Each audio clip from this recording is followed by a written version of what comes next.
कभी सोचा है कि कैसे एक संत का एक सीधा साधा संदेश महाराष्ट्र के एक छोटे से गांव को पूरी दुनिया के लिए एक आध्यात्मिक केंद्र बना सकता है?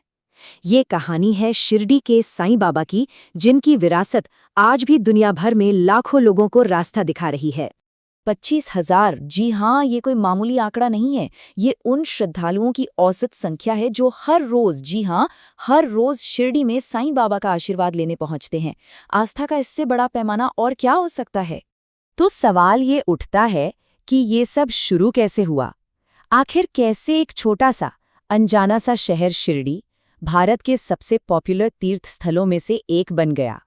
और रुकिए, ये 25,000 तो बस आम दिनों की बात है। जब कोई त्योहार होता है तो ये संख्या बढ़कर 1 लाख तक पहुंच जाती है। सोचिए, 1 लाख लोग एक दिन में, मतलब उस शहर की अपनी आबादी से भी कई गुना ज्यादा। तो आखिर कौन थे वो संत जिनके नाम पर ये सब कुछ है? सच कहूं तो यही सबसे बड़ा रहस्य है।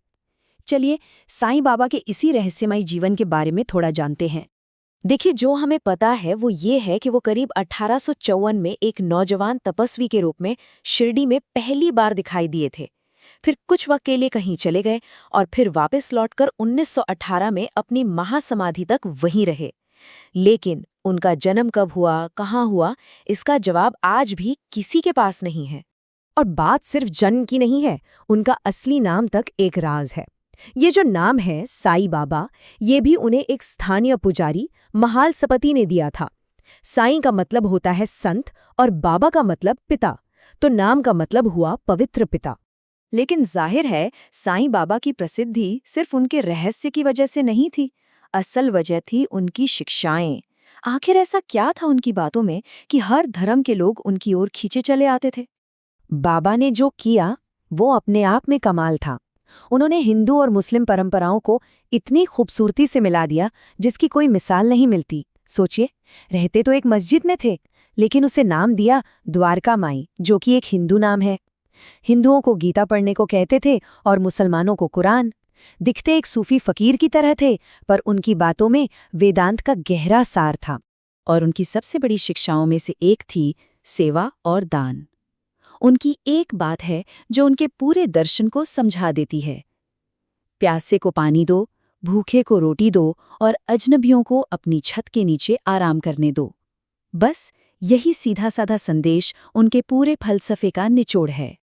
तो बाबा की ये शिक्षाएं आज भी जिंदा हैं, और इसीलिए तो हर दिन हजारों लोग शिरडी पहुंचते हैं। तो अगर कोई इस यात्रा पर जाने की सोच रहा है तो कुछ प्रैक्टिकल बातें हैं जिन्हें जानना बहुत जरूरी है। देखिए, मंदिर में लंबी लंबी कतारें होना बहुत आम बात है, लेकिन इनसे बचने का एक तरीका है, वीआईपी दर्शन। इसके लिए आपको संस्थान की वेबसाइट पर जाकर रजिस्टर करना है, अपना आईडी अपलोड करना है और 200 रुपये की फीस देकर अपना स्लॉट बुक कर लेना है। हाँ, एक बात का ध्यान रखना, बुकिंग 60 दिन पहले शुरू हो जाती है, तो प्लानिंग थोड़ी एडवांस में करनी पड़ेगी। और रहने के लिए भी ज्यादा चिंता करने की जरूरत नहीं है। श्री साईं बाबा संस्थान ट्रस्ट ने ही बहुत बढ़िया और काफी किफायती इंतजाम किए हुए हैं।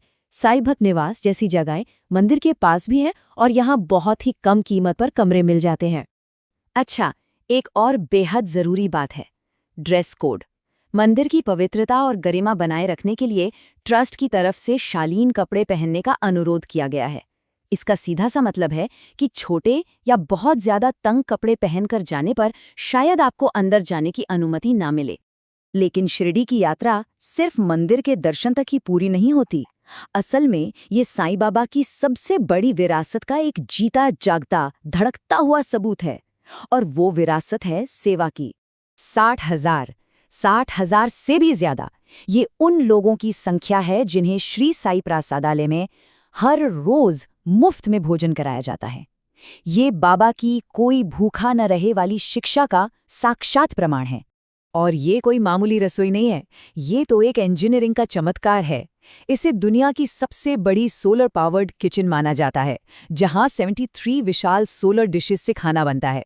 ये तकनीक न सिर्फ रोज हजारों लोगों का पेट भरती है, बल्कि पर्यावरण को भी बचाती है। और तो और, जो खाना बच जाता है उसे भी बायोगैस में बदलकर इस्तेमाल किया जाता है। मतलब सेवा और इनोवेशन का क्या गजब का संगम है। तो हम घूम फिर कर वापस उसी सवाल पर आते हैं, है ना, कि आखिर कैसे एक इंसान का प्रेम और सेवा का एक सीधा साधा संदेश समय और सरहदों को पार करके एक छोटे से गांव को पूरी दुनिया के लिए उम्मीद की एक किरण बना सकता है। शायद यही साईं बाबा की असली और अमर विरासत है।